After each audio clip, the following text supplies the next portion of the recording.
Ian Trottier here, Phoenix Convention Center, Turning Point, USA, Arizona. I'm with State Representative Mark Finchem. State Representative Mark Finchem. I have to repeat that so I can let that sink in. Ladies and gentlemen, Mark and I are just talking about the CDC. And one of the things that alerted Mark to what my comments in regards to starting this program, and now 5 years into it, was the contradiction from the CDC in Miami Beach in 2016 in regards to the Zika virus.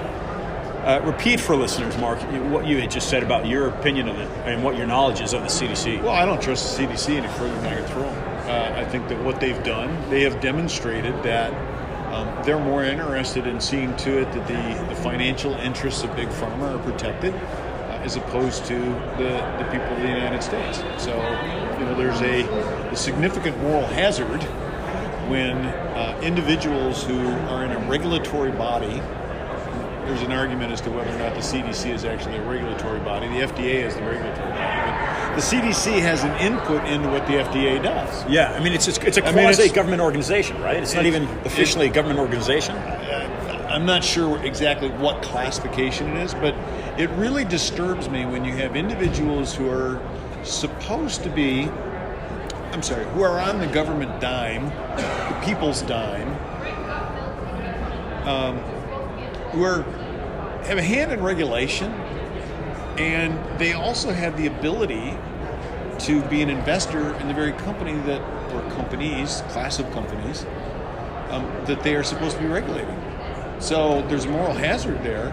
Do you serve your own interests, or do you serve the interests of the people? If you're owning stock in Big Pharma and you're supposed to regulate and call out Big Pharma to protect the people, but you're receiving dividends and stock and rollovers, and we got a problem with that.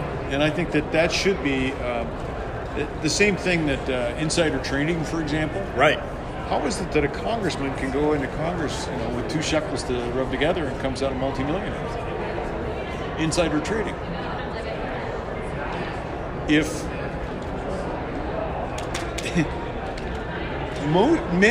I should say, there are at least a few, how might I put it this way, congressmen and women who have done the very same thing that Martha Stewart did, and they don't go to prison for it. How is it that people like Nancy Pelosi's husband, Dianne Feinstein's husband, their families, Joe Biden's family, how is it that they get uber wealthy when they're allegedly servants of the people? Well, it's because they've positioned themselves to be there to get the drippings, if you will, off of the fat of the roast. That's why. So that's my big issue with the CDC. They have, through this whole COVID thing, they've proven to me that they can't be trusted. They cannot be trusted. And I don't trust them. I don't trust a word that they say. They know full well that these masks that everybody's running around with do not do a damn thing, because of the weave of the mask does not stop the level of particulate matter that comes out of one's exhaust hose, out of their mouth. Yet, they require everybody to wear a mask. It's not about healthcare. It's about compliance. We're going to mandate that you wear a mask. Control. Here's my response to that. Bugger off. Ain't wearing one.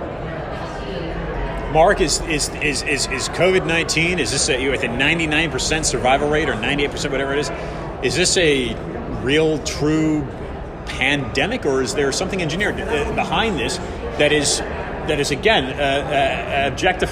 The objective might be control. And let me insert this: there's an archbishop out of Rome. His name is Vigano, that wrote a letter to Donald Trump while he was in office, stating that the COVID-19 pandemic was engineered. I have a lot of respect for the Archbishop. I'm not a Catholic, but I tell you what, that man is an international hero. He's an international hero because he has called out what this is really about. Let's walk through the whole vaccine thing for a moment, okay? First of all, they come out with a vaccine and it's like, oh, this is gonna save you, it's gonna prevent you from getting COVID, and it's the best thing ever, and we got a whole bunch to choose from. Okay, the next thing you know, They tried the encouragement path, and that worked for some, but the majority of people said, And then, of course, you get this idiot Fauci come out and say, well, we got to have herd immunity. And the back herd immunity is when you actually have the disease, you get over it, you develop antibodies, and your body prepares for the next iteration of that disease. So they went from encouraging people, oh, this is going to make you better. It'll keep you from getting sick. To then they had to, it's kind of like when you're on standby for an airline flight and they've oversold the flight. They start with flight vouchers at $100, then they go to $250, then they go to $500. So now they've gone from an incentive for people to take the jab. Previously it was, well, we'll give you a $100 gift card to take it. Right. Then they went to $300. And then it's like free tickets to the Super Bowl. And that didn't work. So then they went to, well, now it's going to have to be a mandatory jab. You're going to have to take a jab or lose your job. We're going to force the military to give up their civil rights to take the jab. And if you don't take the jab, we're going to give you a dishonorable discharge. Wait a minute. For refusing an unconstitutional order. Really? That's what your plan is. So now we're at this place where I think the CDC has proven this isn't about public health. This is about political health. There are individuals, and I'm not a conspiracy guy. I mean, this is just, but there are also no coincidences. There are people who want to exert their power, their authority through mandates over the people. And I think the people are onto them. And now they're kind of in freak-out mode. It's like, well, we're going to have a new generation of this disease, and it's going to be worse than ever. Omicron. Yeah, so Delta. So there's this old adage of the boy who cried wolf. I think we've heard wolf cried so many times, and you brought it up earlier. You know, why is it that we're trying to vaccinate 100% of the population when 99.8% survive this with little or no side effects? I mean, yeah, I had it back in December. It was tough. I was sick for a couple of weeks, had a headache, got really sick, lost some weight. Oh, that's right. Same thing happened to me when I had the flu a couple of years ago. So it makes me very suspicious, especially when they start to change the definition of a vaccine. Well, now it's an injection. An inoculation? Yeah. So I'm just not buying. This is junk science. In fact, I don't even know that you can call it science. They've not done proper clinical trials. Every day they're coming out with some study that says it inflames the heart. You shouldn't use it on kids aged 2 to 5. You shouldn't do this. You shouldn't do that. If it was so bloody safe, why is it that Big Pharma gets a pass on anybody dying from it or having material medical problems? So I just... Or you can thank Ronald Reagan for that, right? I'm not going to... How so? How so? No, you can thank Ronald Reagan for... Well, the pharmaceutical. I think it was a 1984 bill that if you're vaccine injured, you can't go after the pharmaceutical company. Yeah, I wholly disagree with that bill. Wholly disagree with that law. I think it's wrong. You should be accountable for what you do to people. Period. And to force them to have a vaccination, to force them to put something into their body that they choose not to, that's a violation of human rights, my friend. That is a human rights violation, and I refuse to put that crap in my body, and I refuse to surrender my right to say no. And God help anybody that tries to force me into it. Mark, it's probably been 8 weeks now. I had Congressman, House Representative, Florida, Anthony Sabatini. I know.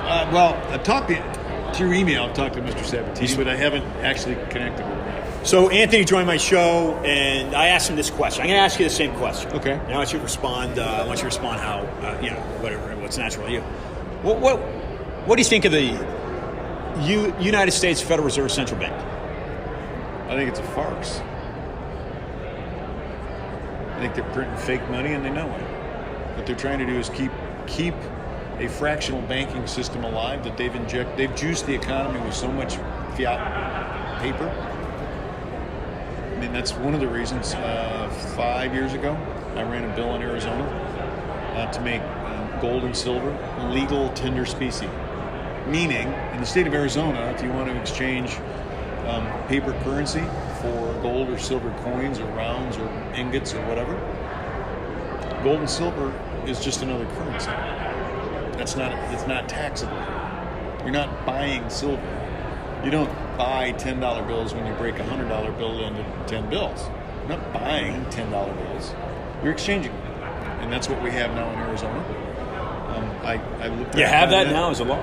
I got that bill passed. Signed into law in Arizona.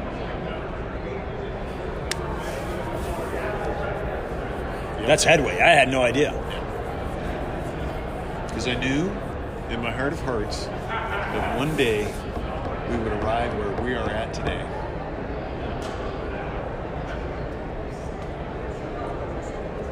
Okay, so Anthony says, Ian, it's unconstitutional, it needs to be repealed.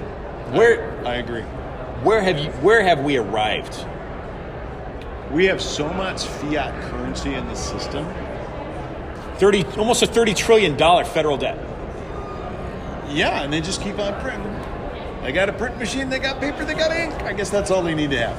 Oh, wait a minute. I want an authorization to base your money on real assets. Intrinsic assets. They don't have that. Unless, of course, we find out someday, and who knows, I'm not aware of any law that's done this, but could that be why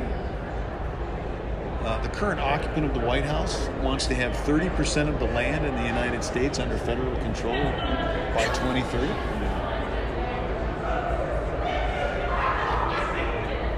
Is he mortgaging the future of our nation for political expediency of the Democrat Party? There's a question to ask. I have grave concerns about that. Grave concerns. I had Brigadier General Robert Spalding join my show. It's been a couple years. He joined, I believe it was just before the pandemic broke out. He wrote a book about the Chinese. And the Chinese, of course, have been basically manufacturing all of our staple goods, clothing, most of them for decades now. Yep. We've almost committed suicide in a sense by doing that, weakening our middle class as a result, in my opinion. Supply chain suicide. Mark, he said, Ian, the United States has been invaded by a stealth enemy. He's pointing a finger more towards the China way. But Mark, I step back and I ask myself, well, hold on a second. The Chinese practice a central banking system as of 1945 at World War II. They also practice communism, but communism is not incepted in China, nor was it incepted in Russia. And communism comes from Germany, Karl Marx. And the influences behind Karl Marx, I can get in that from my where that was influenced, in my opinion.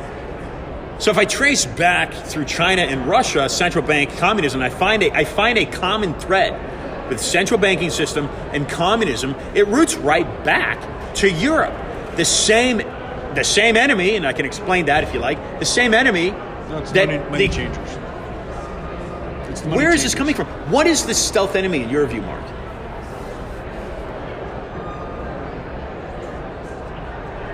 Well, I think it's very biblical, quite frankly. It's the love of money is the enemy. And there are people who, once they accumulate enough, they reach a tipping point where they have undue influence over the world and undue influence over politics and the people. That's where we begin to see a breakdown of civil society, because you move from a power, God is sovereign over man. Man is sovereign over government. Pretty simple concept. When you give up a little bit of your power through consent, you don't give up all your power. You give up a little bit of your power. And you retain the authority to challenge the governing forces that you have given that little bit of power to. Check and balance. There's a lot more of us than there are of them. The problem is, when you begin to see the undue influence of large amounts of money upon all the people by a very few people, you begin to see the distortion and the perversion of the civil society. That's what we're seeing now. I mean, you got guys like Bill Gates out there, buying up every ranch and farm he can find. Why is that? Sounds like it might be in lockstep with Joe Biden's plan to control 30% of then you got all the land. Then you got Jeff Bezos, who wants to run every small mom and pop company out of business and be the only source of products and services. That means that you're an eyelash away from people in very wealthy circles having the authority to shut you down for banking, not allow you to buy food unless you admit to seeing the world their way. George Orwell was a very wise man. And 1984, we are living through 1984 right now. I think the real question is, excuse me, what will the people do about it? There's a great book that I probably am an evangelist for. It's called The Doctrine of the Lesser Magistrate. It is the proper resistance to tyranny and the repudiation of unlimited obedience to a civil government. Every person in America should have a copy of this book. It talks about the school board member, the town council member, the fire district member. All those board members are lesser magistrates. The precinct committee man in Arizona, PCs are elected officials. They're the grassroots elected official in the state of Arizona. And a group of PCs can hold a governor accountable and put upon him a censure. Last year, over 60% of the PCs in the Republican Party censured Doug Ducey and Cindy McCain. Censured them for their behavior, for their failure to adhere to platform policy. They hate conservatives. They hate conservatives. They hate people like me because they want to be in the club, the control club. Is that control club possibly behind this fiat currency? I'm sure it is. I'm sure it is. So you've got the people who control fractional banking. First of all, that is the problem. Is the love of money and the way to invent a banking system where that which you would ordinarily lend 1-to-1, Yeah. you lend 10-to-1. Yeah, which makes zero sense. And this goes back, it makes a little bit of sense because you always know that you're going to have, there's assets out there that are performing and each one is paying into the system in the form of interest. But when you move from a 10-to-1 architecture to 100-to-1, 1,000-to-1, 10,000-to-1, it's not possible to pay that back if one of those entities defaults. And that starts a cascade effect. Unless, of course, you have a government that just prints fiat currency and says, we got plenty of money, don't worry about it. Passing a $2 trillion infrastructure bill. I guarantee you that money is not going to infrastructure. It is going to political friends. It is going to probably the Chinese. Our federal government has been compromised. We are fighting an insurgency. And God help us. Who's the enemy, Mark? The greedy. It's not hard to spot them. The greedy. The political class that has no interest in serving the people. They're serving their own financial objectives. Now, my hat's off to people like Jim Jordan. That's a good man. That is a good man. You got warriors like Marjorie Taylor Greene, Paul Gosar, Andy Biggs. These are people who are disinterested in personal gain, honest people, who are there to stand up for civil rights. They're there to stand up for limited civil government, to keep government out of the way of people so that they can actually live their lives the way they choose, as opposed to the way some pencil-neck bureaucrat in Washington, D.C. tells them they're going to have to live. So, quite frankly, I wish we were a little bit further than we are from D.C., but we're about as far west as we can get. Now, there's been some people that have suggested maybe we need to move the capital to a central point in the United States. Oh, hell no. I don't want them any closer to us than they already are.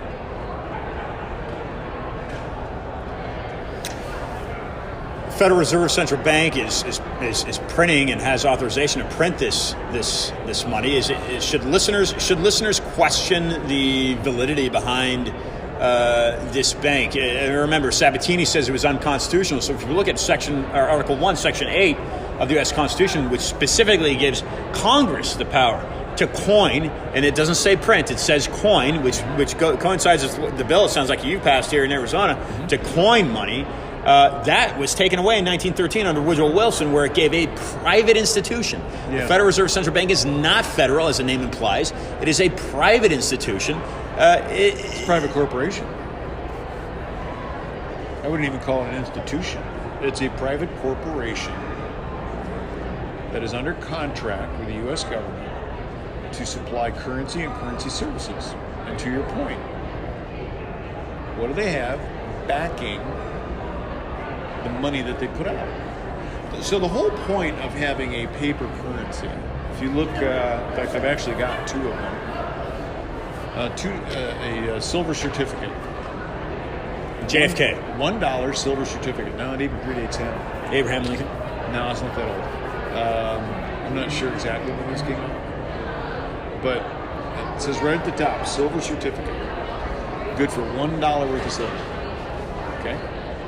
That means that bill represents hard currency on deposit someplace.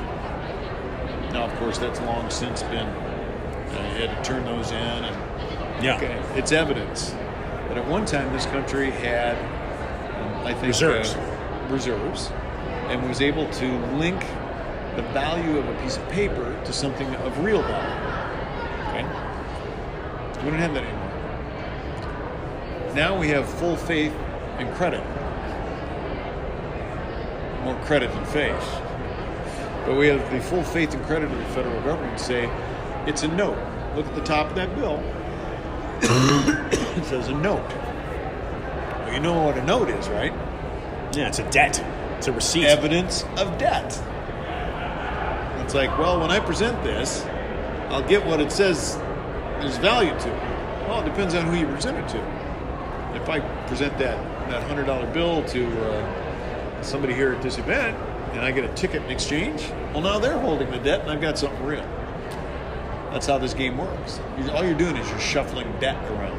And at some point, whoever, I think it's somewhat amusing, the uber wealthy, all they're doing is accumulating debt.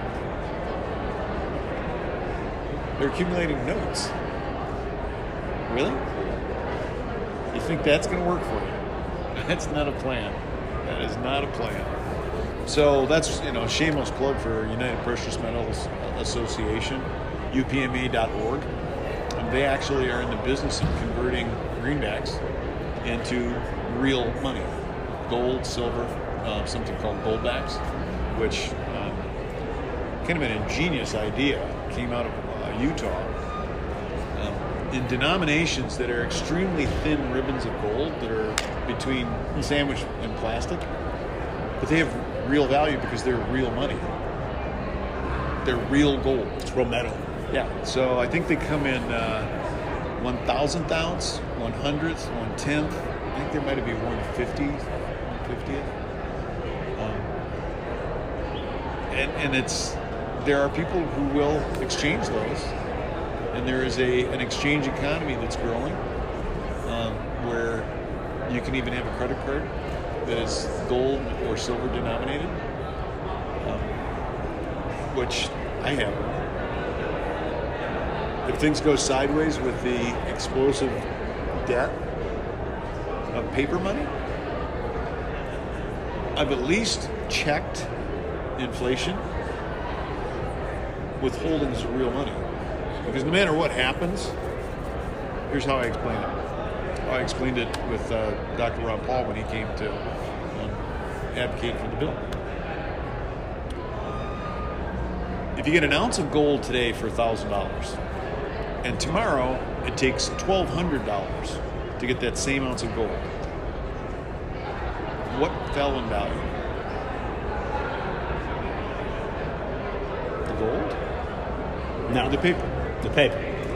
Because it takes 200 more copies to buy the same thing. I shouldn't say buy, to obtain the same thing.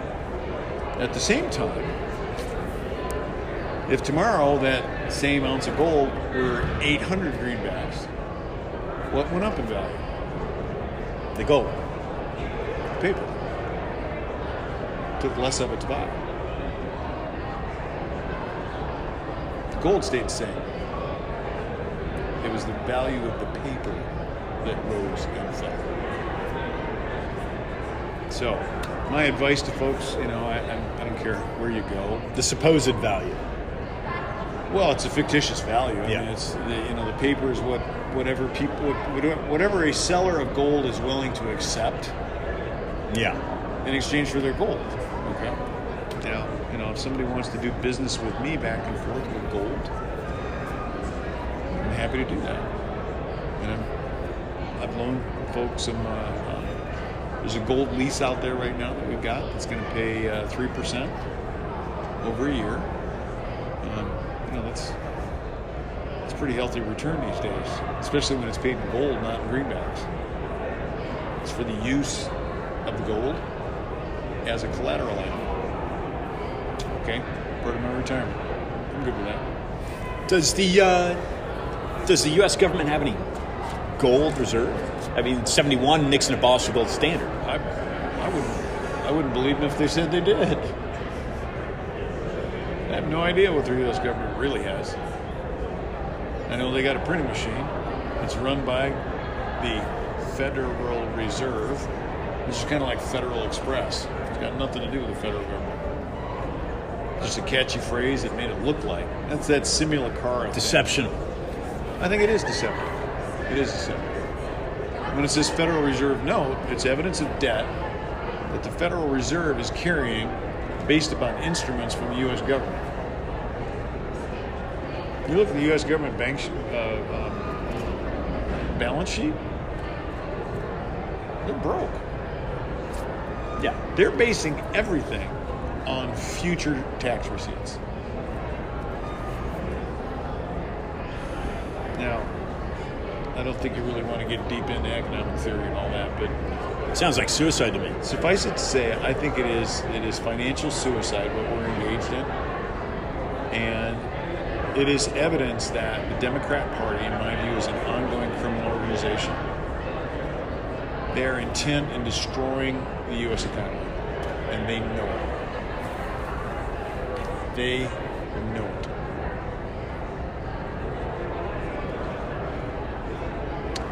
How does that equate, Mark? Are they working in cahoots with the United Nations? How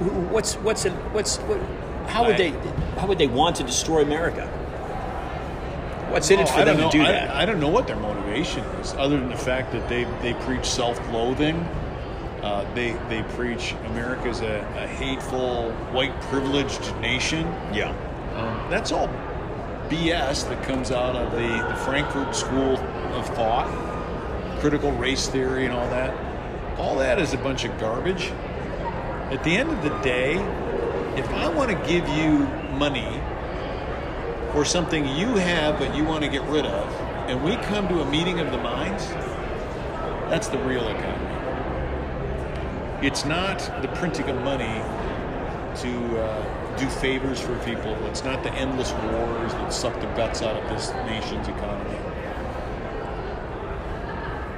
We've elected people into federal offices and even in some state offices that have no business being anywhere near the seat of power because they're willing to sell their soul.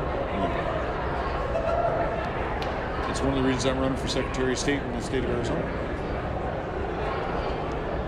We have got to take back control over our government and remind bureaucrats and electeds alike that God is sovereign over man, man is sovereign over government. Every person who serves in government, if you're not there to serve, you need to go find another job. You do not belong anywhere near the seat of power.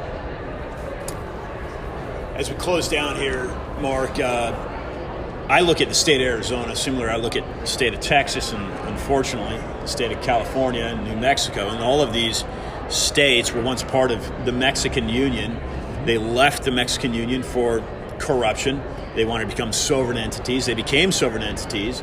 And eventually, as we know, they became absorbed into what we know as the United States of America. But these countries I just said countries. These states. We are nation states, by the way. We are nation states. All 50 of us. That is the federal form of government. We are nation states. When we formed a government with 13 colonies, they became states first. And they said, we'll give up a little bit of our power to a national government for mutual protection, enforcement of treaties, facilitation of commerce. Nation states granted statehood to more nation states. If that were not so, why would the state of Arizona, the state of Texas, the Republic of Texas, why would they have their own constitution if they wanted? Right. We don't have a national government. We have a federal government. 50 nation states, all combined. Now, we tasted freedom. The European Union, which tried to pull together a simulation of the United States, those people never knew freedom. They've always been subjects of somebody. We're not subjects of anybody. We're citizens, sovereign citizens. Now that might offend some people on the left. Oh, sovereign citizen? No, you really are. I mean, the definition of that is you're a free man, free woman, and you have the ability to make decisions for yourself and say no to your government. That's sovereignty. People in Europe, they don't have that freedom. People in Australia, the ones going to concentration camps because they refuse the jab, they don't have that freedom. They're subjects.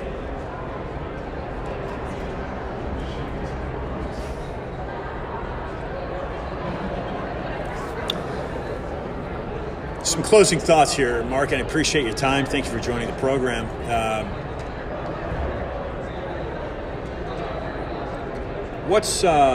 First off, what's your next battle? You're running for Secretary of State. Secretary of State. We've got one more session left for the legislature that I'm a part of. We've got 3 critical election bills that have to get across the finish line. One has to do with ballot fraud countermeasures. In fact, we're putting together a national bus tour that will make 3 stops in Florida. Jacksonville, Miami, and Tampa, I think, are the scheduled cities so far. Might swing through Tallahassee as well. We expect to hit 26 states in a little over 4 months. That'll start with McAllen, Texas.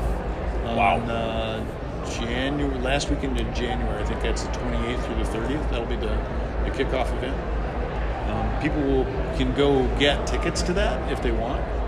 at WFFA.com. There will be a ticketing engine there that they can either make a donation or they can purchase a ticket. And then the itinerary, we're still putting it together, but the itinerary, like I said, is going to be covering about 26 states, and we're just going to make a huge loop around the country. But it's evangelizing the idea. Sonny could be part of it. Sonny may be part of it. He'll be there when I'm not, because this is going to be while we're in session. Okay, but it'll be evangelizing things like the idea of ballot fraud countermeasures, watermarks on ballots, audit trail, the ability to see the image of your ballot after you've cast it. What a novel idea. Paper ballots, hand counting. Get rid of the electronic machines. They're not trustworthy. And then, of course, positive ID for the people who are voting. You've got to have a right to vote. If you don't have a right to vote, you don't have the right to nullify somebody else's vote. What do we do when the federal government abdicates its responsibility for protecting our borders? How do we rescue children that are being shoved into cartel-operated child rape rings? How do we address the fentanyl and the drugs that are pouring across our border? And those are policy issues. So you can have all the technology in the world. Without the policy that allows Border Patrol and law enforcement to really go after this stuff, you're not going to make a difference. But that's the purpose of the tour, is to help people understand the doctrine of lesser magistrate and that they can do something, and to give them 10 actionable steps on what they can do to rein back in this civil government that is just run amok. Secretary of State thing, if people want to learn more about me and would like to donate to my campaign. Why that office? The Secretary of State is an interesting office. It's not a sexy job. In fact, it's probably, in state government, it's one of the jobs that has the most work associated with it. But that is the guardian over election integrity. And, looking around at the people who are involved in government, it's been asked of me, do you know of anybody that you would trust in order to do the job that would satisfy you? And my response to that